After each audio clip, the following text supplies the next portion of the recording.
ఏంటి విశాఖపట్నానికి కావాల్సింది? ప్రజలు కోరుకుంటున్నది ఇదేనా? ఏది కొత్తగా ఏదో తీసుకొస్తారంట, బార్లు బీర్లు తీసుకొస్తారట. చాలా బాగా చెప్పారు అయ్యన్న పాత్రుడు గారు. బీరు కావాలంట, వైన్ కావాలంట, ఎంజాయ్మెంట్ కావాలంట, ఎందుకు వస్తారు బీచ్లకి అని అంటున్నారు. చాలామంది సోషల్ మీడియాలో, టీడీపీ సోషల్ మీడియాలో అద్భుతమైన ఆలోచన చేశారు చంద్రబాబు నాయుడు గారు. ఒక బాలిలా తయారైపోతుంది, ఒక గోవాలా తయారైపోతుందని. గోవా బాలీకున్నది ఇక్కడ ఎందుకు లేదు అనేది కనీస పరిజ్ఞానం చదువుకున్నోడు ఉన్నాడా ఈ రాష్ట్రంలో అనిపిస్తుంది.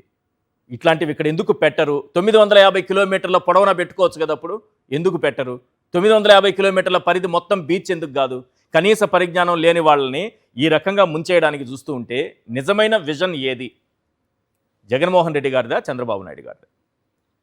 ఈశ్వర్ గారు, మీకు సోదరులు ప్రదీప్ గారికి, సాక్షి టీవీ న్యూస్ ఛానల్ వీక్షకులందరికీ కూడా నా హృదయపూర్వక నమస్కారాలు. Good evening one and all.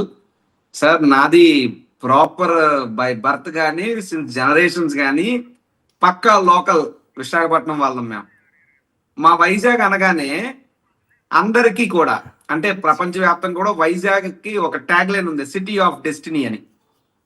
Visakhapatnam అంటే ప్రశాంతతకి మారుపేరు.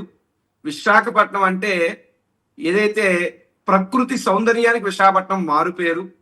అటువంటి విశాఖపట్నాన్ని బీరు బారు పథకం కింద మార్చేయాలని చెప్పి ఏదైతే దుర్మార్గమైనటువంటి ఆలోచన అయ్యన్న పాత్రుడు గారు చేస్తా ఉన్నారో అది చాలా తప్పండి. ఎందుకంటే అతను కూడా ఉత్తరాంధ్ర వాసే, ఉత్తరాంధ్ర పౌరుడిగా ఉంటూ విశాఖపట్నం ఒక తులసివనంలో ఉంటే మా తులసివనంలో మొలిసిన గంజాయి మొక్కలాగా అయ్యన్న పాత్రుడు గారు ఆ రకమైనటువంటి మాటలు విశాఖపట్నాన్ని ఉద్దేశించి మాట్లాడడం అంటే అత్యంత దుర్మార్గం సార్.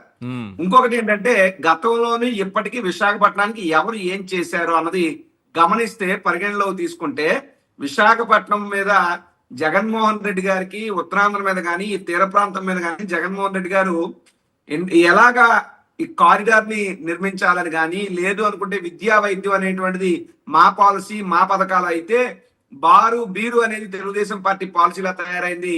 బీచ్ రోడ్లో వస్తే మందు చిందు అనే విధంగా వాళ్ళ పాలసీలు తయారయ్యే తప్పితే ఇంకొకటి కాదు. ఈ రోజు విశాఖపట్నం బీచ్ మీరు వస్తే పేదవాళ్ళు వస్తారు, మధ్యతరగతి వాళ్ళు వస్తారు, డబ్బున్న వాళ్ళు వస్తారు, అందరూ కూడా కుటుంబ సభ్యులతో అక్కడ బీచ్ పొడుగునా కూడా నడిచిన వాళ్ళు నడిచినట్టు, తిన్న వాళ్ళు తిన్నట్టు, చిరుతిళ్ళు, చాలా ఆహ్లాదకరమైనటువంటి వాతావరణం. ఆ ఆహ్లాదకరమైనటువంటి వాతావరణాన్ని ఈరోజు బార్ అండ్ రెస్టారెంట్ చేయాలనేటువంటి మాట మాట్లాడటం, ఆ ఆలోచన ప్రభుత్వం చేయటం చాలా తప్పు. వీళ్ళు ఇప్పుడే కాదండి, గతంలో కూడా విశాఖపట్నం బీచ్ వేదికగా బికినీ ఫెస్టివల్ పెట్టాలని చెప్పి ప్లాన్ చేసినటువంటి ప్రభుత్వం తెలుగుదేశం పార్టీ నాయకులు 14 నుంచి 19 మధ్యలో ప్రజాభిప్రాయాన్ని గౌరవిస్తున్నారా చంద్రబాబు నాయుడు గారు, లేక ప్రజలపైన రుద్దుతున్నారా? ప్రజలపైన రుద్దుతున్నారు. వాళ్ళ సుపుత్రుడు కూడా ఇదే రకమైనటువంటి ఆలోచనలు కదా మరి. ఆ ఫోటోలు, ఆ పాత కథలు, ఇంకా జోలికి మనం పోతే మనమే అసహించుకుంటాం. ఎందుకంటే ఇప్పుడు ఆయన మన ప్రభుత్వంలో మంత్రి కదా, అది ఆంధ్రప్రదేశ్ రాష్ట్రానికి సిగ్గుచేయటం, ఇంకా పాత కథ అని మనం తగ్గితే. కాబట్టి ఏమిటంటే ప్రజల మీద రుద్దేటటువంటి ప్రయత్నం చేస్తా ఉన్నారు. ఇది చాలా తప్పు అని చెప్పి నేను చెప్తూ, ఇంకొకటి ఏంటంటే, జగన్మోహన్ రెడ్డి గారి హయాంలో విద్య కోసం వస్తే నాడు నేడుగా ఏ విధంగా విశాఖపట్నంలో విద్యా సంస్థలు కానీ ఇది కానీ ఏ విధంగా బాగు చేశారో తెలుసు. వైద్యంకి వస్తే KGH ని ఎలా అభివృద్ధి చేశారు, పాడేరులో ఒక మెడికల్ కాలేజు, నర్సీపట్నంలో ఒక మెడికల్ కాలేజు, విజయనగరంలో ఒక మెడికల్ కాలేజు, పార్వతీపురం ఒక ఏరియా ఆసుపత్రి, లేదు అనుకుంటే అక్కడ ఉద్దానం కిడ్నీ రీసెర్చ్ సెంటర్ కానీ, ఉద్దానం వాటర్ ప్యూరిఫికేషన్ ప్రాజెక్ట్ కానీ, లేదు అనుకుంటే విశాఖపట్నం ఉత్తరాంధ్ర ప్రాంతంలో శ్రీకాకుళంలో మూలాపేట పోర్ట్ కానీ, లేదంటే భోగాపురం ఎయిర్పోర్ట్ కానీ, లేదా తీసుకొచ్చిన TCS కానీ, ఇన్ఫోసిస్ కానీ, యోకోహమా కానీ, ఇన్ని గొప్పతనాలు ఉన్నాయి విశాఖపట్నం. జగన్మోహన్ రెడ్డి గారు ఏం చేశారంటే చెప్పడానికి, అనకాపల్లి జిల్లాలో బల్క్ డ్రగ్ పార్క్ కానీ, గ్రీన్ హైడ్రోజన్ హబ్ కానీ, ఇవన్నీ కూడా విశాఖపట్నాన్ని ఒక ప్లాట్ఫామ్ గా తీసుకుని ఉత్తరాంధ్ర ప్రాంతాన్ని, తద్వారా రాష్ట్రం మొత్తాన్ని అభివృద్ధి చేయడానికి జగన్మోహన్ రెడ్డి గారు విశాఖపట్నాన్ని వినియోగించుకున్నారు. అది జగన్మోహన్ రెడ్డి గారి విజన్. కానీ చంద్రబాబు నాయుడు గారి విశాఖపట్నం మీద పాయిజన్. ఎందుకు చెప్తున్నానంటే, స్లో పాయిజన్ మాదిరి విశాఖపట్నాన్ని చంపేస్తున్నారు.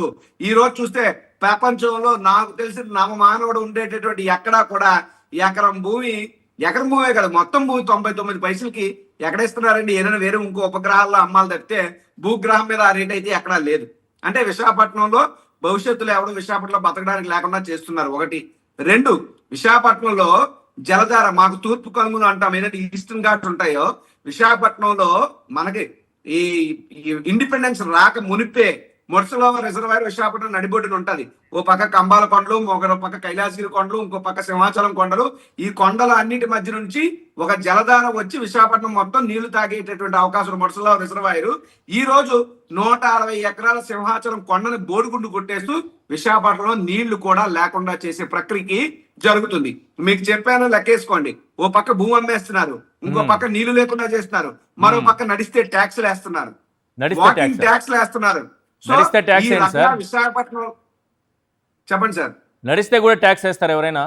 ఎస్, నడిస్తే కూడా ట్యాక్స్ వేస్తారు. బ్యానర్లు కట్టారు, దాని మీద మేమే గగ్గోలు పెట్టాం, మేమే ప్రెస్ మీట్లు పెట్టాం, గొడవ చేసి ఇది ఎక్కడ అన్యాయం బాబు, ఈ రోజు వాకింగ్ ట్యాక్స్ అన్నారు, రేపు బ్రీతింగ్ ట్యాక్స్, ఎల్లుండి స్లీపింగ్ ట్యాక్స్ కూడా వేస్తారని చెప్పి ప్రభుత్వాన్ని మేమే నిలదీశాం. అంటే విశాఖపట్నంలో ఎవడో బతకడం అనేటువంటి చంద్రబాబు నాయుడుకి ఇష్టం లేదు. విశాఖపట్నం అనేటువంటి ఆంధ్ర రాష్ట్ర మ్యాప్ లో ఉండడానికి వీళ్ళకి ఇష్టం లేదు. ఇది వాస్తవం. విశాఖపట్నాన్ని ఒక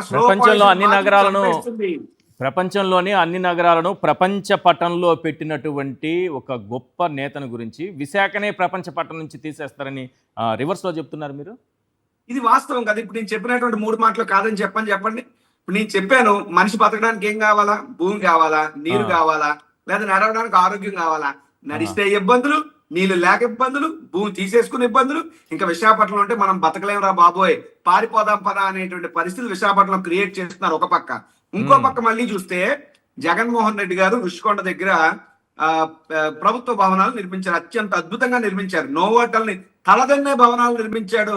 ఇన్ఫాక్ట్ ఆంధ్రప్రదేశ్ వైట్ హౌస్ గా కూడా వాటిని చెప్పుకోవచ్చు. ఈ రోజు చంద్రబాబు నాయుడు గారు వచ్చారు, work shop on sea foods అని. కేంద్ర మంత్రులు పీయూష్ గోయల్ గారు, పాస్వాన్ గారు, రామ్మోహన్ నాయుడు గారు, ముఖ్యమంత్రి చంద్రబాబు నాయుడు గారు అందరూ పొలోమని విశాఖపట్నం తరలొచ్చారు. బాగుంది. మరి మీటింగ్ ఎక్కడ పెట్టారు? నోవోటల్లో. ఎందుకు? మీకు హైఫై కావాలి. నోవోటల్కి 100 కోట్ల బిల్లులు చెల్లించడానికి ఈ ప్రభుత్వం దగ్గర ఖజానా డబ్బులు ఉంటాయి. కానీ ఓ 350 కోట్లు పెట్టి శాశ్వత భవనాలు నిర్మిస్తే మాత్రం దాని మీద పడేడుస్తారు. సో విశాఖపట్నాన్ని వీళ్ళ దోపిడీకి వాడుకుంటున్నారు అని చెప్పడం నా ఉద్దేశం. విశాఖపట్నాన్ని బ్రాండ్ ఇమేజ్ ని దెబ్బతీస్తున్నారు, విశాఖపట్నం భవిష్యత్తును నాశనం చేస్తున్నారు. యోగాంధ్ర పేరు చెప్పి 350 కోట్లు స్వాహ, నోవోటల్కి 100 కోట్ల బిల్లులు స్వాహ. ఇంకా చెబితే సిగ్గుచేటు సార్. మరుగుదొడ్లు, మొబైల్ టాయిలెట్స్ అంటారు, మొబైల్ మరుగుదొడ్లు. ఇండియా మార్ట్ లో మీరు సెర్చ్ చేసి చూస్తే ఒక మొబైల్ టాయిలెట్ ఖరీదు మహా అయితే 16,000 18,000 ఉంటది. కానీ ఇలా పర్ డే ఒక మొబైల్ టాయిలెట్ కి పే చేసిన రెంట్ విశాఖపట్నం ప్రోగ్రామ్ లో 16,000 రూపాయలు పర్ డే రెంట్. అవినీతి కంపు కదా. ఇది వాస్తవం సార్. I'm on record. నేను చెప్పాను కదండి, మేము విశాఖపట్నం పుట్టి పెరిగిన వాళ్ళు. విశాఖపట్నం ఏం జరుగుతుందో ఆ మాత్రం మాకు తెలుస్తుంది కదా. జీవీఎంసీ నిధుల నుండి మళ్లించారు ఈ డబ్బుల్ని. జీవీఎంసీలో స్టాండింగ్ కౌన్సిల్ రెజల్యూషన్ చేసి మళ్లించారు. ఇంకా పోతే ఆంధ్ర విశ్వవిద్యాలయం సార్, విశ్వవిద్యాలయానికి ఏప్రిల్ 26వ తారీఖున గౌరవ ముఖ్యమంత్రి చంద్రబాబు నాయుడు గారు వచ్చి ఆంధ్ర విశ్వవిద్యాలయానికి 500 కోట్ల రూపాయలు ప్రకటించారు ఆయన. ఈ రోజు తారీఖు ఎంత అంటే నాకు తెలిసి జూన్ 5. ఇప్పటికి 5 రూపాయలు ఇవ్వలేదు, 500 రూపాయలు ఇవ్వలేదు. కానీ 500 కోట్లు చెప్పారు, 1 రూపాయి రాలేదు. పైపెచ్చి ఆంధ్ర యూనివర్సిటీ 100 ఏళ్ల శతాబ్ది ఉత్సవాలకు 1 రూపాయి ప్రభుత్వ ఖజానా నుంచి రాకపోగా ఆంధ్ర యూనివర్సిటీ ఖజానా నుంచి 64 కోట్ల రూపాయలు ఖర్చు చేయించి మరో 300 కోట్ల రూపాయలు ఆంధ్ర యూనివర్సిటీ నిధుల్ని ప్రభుత్వ ఖజానాకి మళ్లించింది ప్రభుత్వం. అంటే ఆంధ్ర విశ్వవిద్యాలయాన్ని కూడా నాశనం చేస్తున్నారు. విశ్వవిద్యాలయం డిస్పెన్సరీలో ఆక్సిజన్ లేక విద్యార్థులు చచ్చిపోయారు, కేజీహెచ్ లో కరెంటు లేక రోగులు చచ్చిపోయారు.